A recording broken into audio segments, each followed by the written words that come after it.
Welcome back to the deep dive.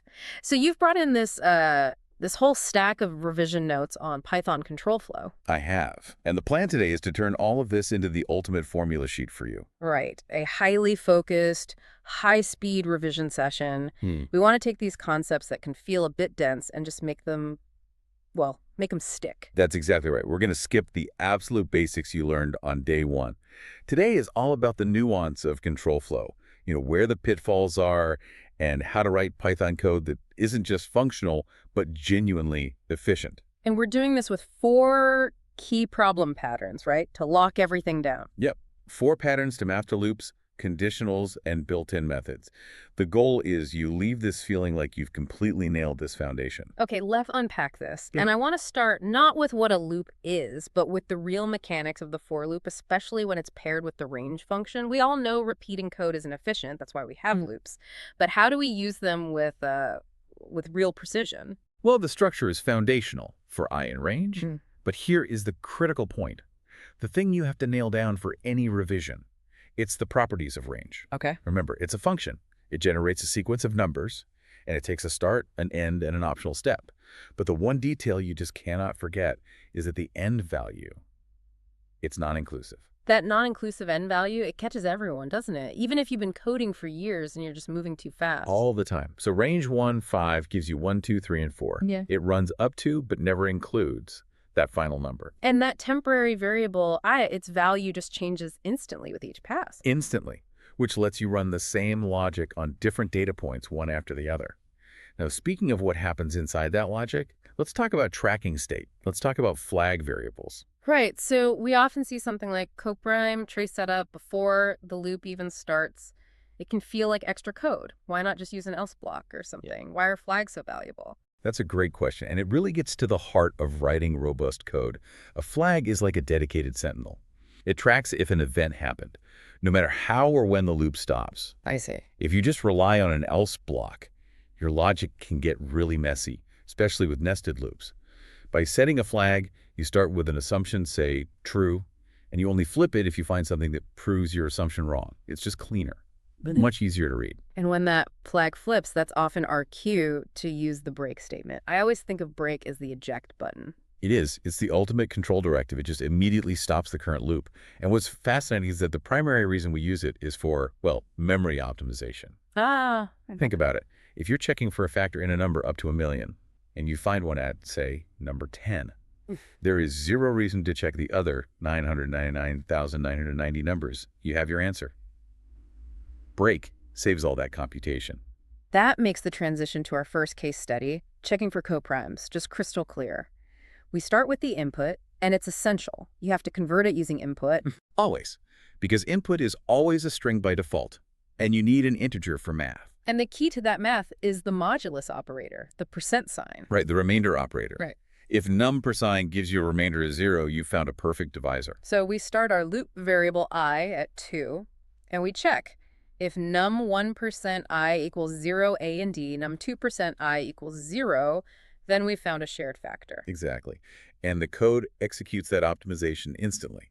The coprime flag is set to force, and break kills the loop. Job done. If the loop runs all the way through without that happening, the flag stays true, and we know they're coprime. Perfect. Now let's move to case study 2. This one uses Python's built-in string methods in a really clever way. We're trying to identify if a string is an integer, a float, or just none. Right, and this gets tricky because that one character, the decimal point. So where do we start? We need a hierarchy of checks. You start simple, check for a plain integer. And for that, we use Sriarda is numeric. And his numeric is great because it fails if there's a decimal point. So 123 passes, but 1.1 fails right away. It separates the easy cases for us. And if his numeric fails, we can then assume it might be a float. But we need to prove it. A valid float only has 1 decimal point. Okay, here's where I need to zoom in. The trick is Sri.replace Mardo1. That number 1, why not just replace all the dots? What if someone enters 1.2.3? That is exactly the pitfall. If you just used a plain replace, 1.2.3 would become a 123. It would then pass the next check, and your program would incorrectly call it a float, which it isn't. So the 1 is a safety control. It's an essential constraint. Yeah. Replace 1 means only replace the first occurrence. So for 1.2.3, it becomes 12.3, which will fail the next step. But for a valid float like 1.1, it becomes 11. Okay, so once it becomes 11, what's the final check on that modified string? We check that resulting string with digit. Since the one valid decimal is gone, if what's left is all digits, we can confirm it was a float. If that still fails, it means the original string had letters or multiple symbols, and it cleanly defaults to none. It's a really elegant, layered conditional path. It is. It lets Python's built-in methods do all the heavy lifting for you. Speaking of paths, let's pivot to the while loop. For anyone listening and, writing down their formula sheet, what is the one single rule for choosing for versus while? The essential distinction is this. You use a for loop when the number of iterations, the run count, is known beforehand.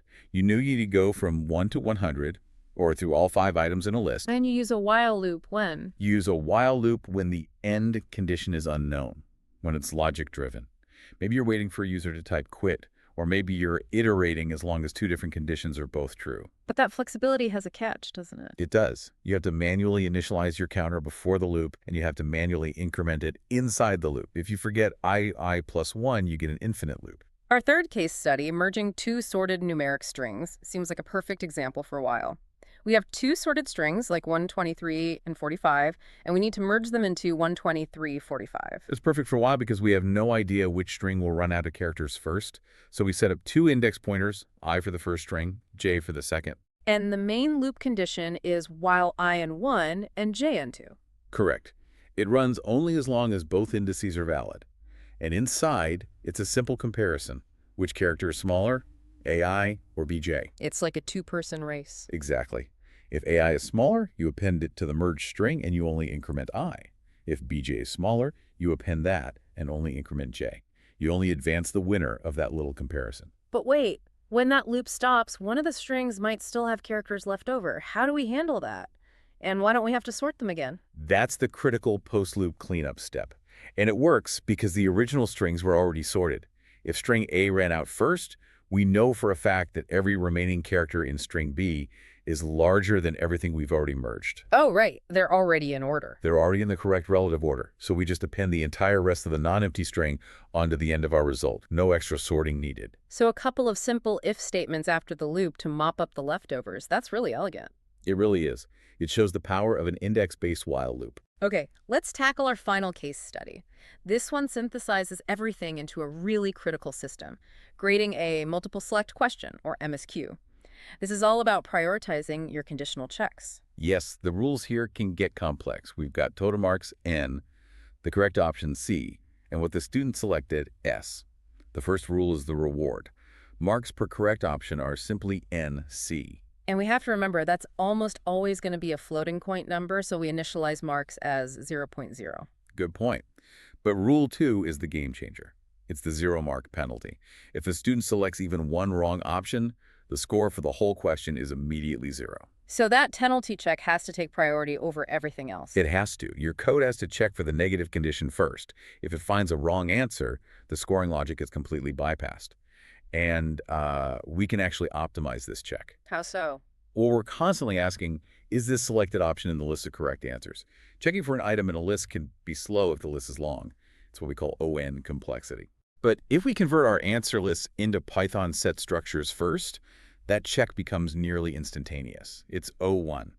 For a grading system that might be processing thousands of answers, that's a huge speed boost. So the logic trace should be: convert the correct options and student selections to sets.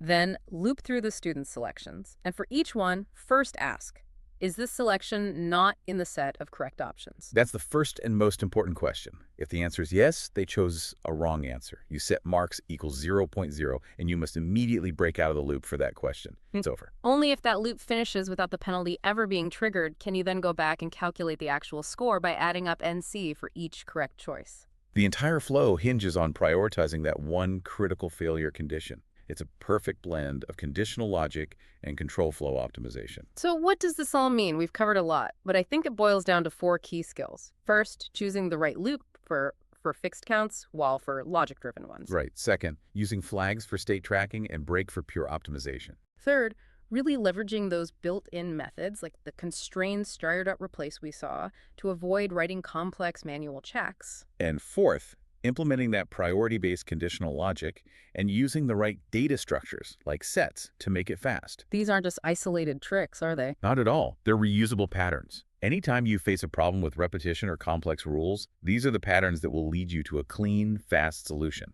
We spent a lot of time on how indices, like I and J, can track position. So for your final provocative thought, think about how you could use that same indexing approach on, say, a big, unstructured list of tasks from a user. Instead of a traditional loop that just goes through them one by one, how could you use an index inside a while loop as a kind of mutable pointer that jumps around, skipping tasks that don't need immediate attention and only processing the ones that do? It completely changes how you think about processing a sequence.